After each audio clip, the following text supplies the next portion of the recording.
и наш став, но и мој личен став е перењето на мозоци и лажната слика која што се обидува некој да пласира пред очите на јавноста токму преку камерите, навистина не поминува повеќе во Македонија. Јас само ќе подсетам, оваа власт е 6,5 години власт во државата.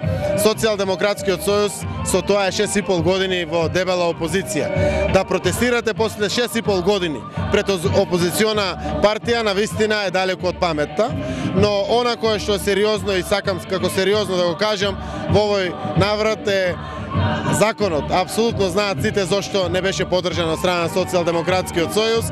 Тоа се трите наши амандмани кои што потекнаа од земјоделците и у кои што искрено веруваме дека ќе го подобрат законот. Еве самиот нов закон кој што веќе се подготвува е со вградени 3 амандмани и апсолутно на сите им е јасно кој тоа носи одговорноста при гласање на еден ваков закон.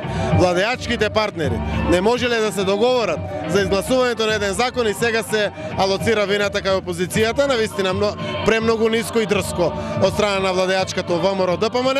Јас се надевам дека ќе имаме квалитетни законски решенија да ги поддржиме како општество, кои што ќе го подобрат животот и на земјоделецот, но и генерално на граѓаните на Република Македонија.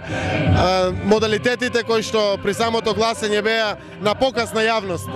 Голем дел од пратениците не гласаа за законот од ВМРО ДПМН. Оние кои што ги инструираат и жално е да ви пуштат земјоделци кои што денеска живеат со исклучена струја. Земјоделци кои што немаат пари своите деца да ги пуштат на школа, да им купат ужинка за училиште. Голем дел од нив работени во државните администрации доаѓаат на еден дрзок начин да протестираат пред опозициона партија. Јас можам само да кажам дека народот не е слеп, гледа и веднаш на наредните избори ќе им го каже својот збор.